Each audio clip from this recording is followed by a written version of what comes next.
Hi, Anthony Beard of the Heritage and Health Foundation, back in the Heritage Kitchen, and we're going to make ginger beer. Now, it's not really beer, it's just using fresh ginger, similar to what you'll see sometimes in grocery stores. Some people use them for mixing drinks, but I find it to be a very almost a form of a tonic to help soothe you, get you some ginger into your system, and just make you feel good. And it tastes really good. And we're going to make it from scratch. Now, what you do is you start out with a good bunch of ginger. Got some ginger here. And what you want to do is process it in a food processor until you can gather 2 to 3 tablespoons of ginger. Then you place that ginger in 1 cup of water over boiling water. Take it off the burner, put a lid on, and let it sit for about an hour.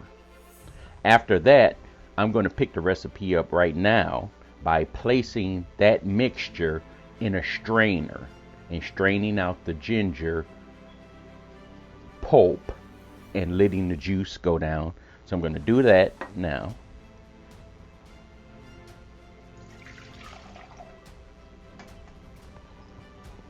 I'm going to strain it down into my using the strainer. I'm going to strain it down, and then I'm going to use the other end. You can use whatever you want, but I'm going to use the other end of my mortar and pestle, and I'm going to press so that I get as much of the ginger flavor out of the pulp and into my water mixture. So I'm going to press it in really good.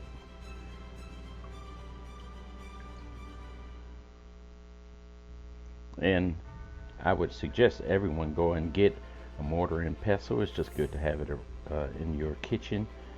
You can use it to grind up your own herbs, and it just comes in handy. So I'm pressing into the pulp to squeeze all of the flavor out into the juice. And I have a very tightly strainer, and so it works really well. So after you finish pressing it till you get all the flavor, all the juice out. I can hear it dripping, so I know I did a good job. And the heat, when you boil it, releases a lot of the flavor. Okay, so I'm gonna move my camera around and let you see what that looks like. So hold on, here it comes. Okay, so that's what the mixture looks like. It's kind of milky, kind of brownish, but it's a good looking. That's the way it looks in some of the store-bought brands, but we're not done yet, so I'm going to flip the camera right back around.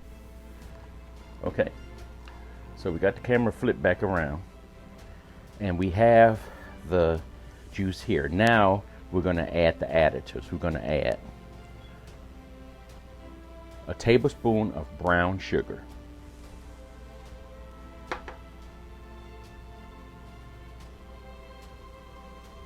and after we add a tablespoon of brown sugar, we're going to add a teaspoon of lime juice.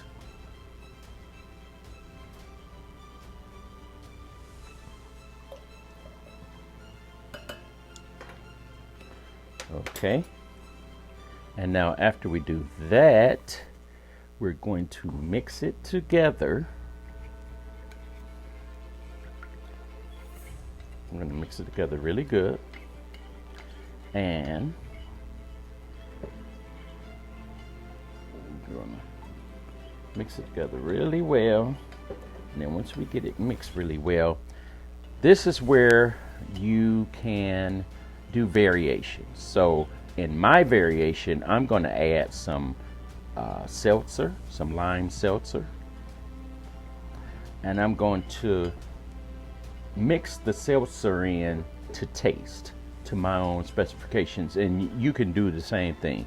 Add whatever you want to add in. So what I'm going to do is add some to thin it out because it's pretty thick, and the seltzer gives it the soda type of taste condition.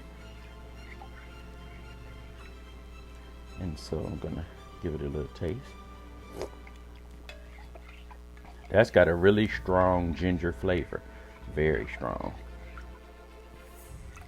Add a little bit more, a little more.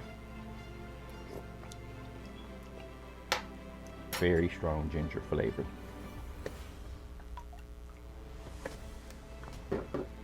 And now that I'm done with that,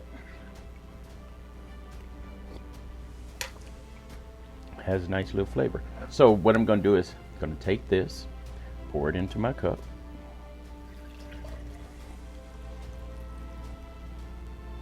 and I'm going to store it in the refrigerator for, let's just say, an hour or two, and then come back and I'll have some nice refreshing ginger beer, homemade. At the store, $5, $6, $7 for a 4-pack, 10 ounces of please, 40 ounces. I think I have about 20 something ounces, and it cost me pennies on the dollar. So once again, another short video to show you that you too can make your own products in your heritage kitchen. Anthony Beard, give this video a like, subscribe, tell some friends about it, follow me on all social media, and I'll see you again next time. Thank you.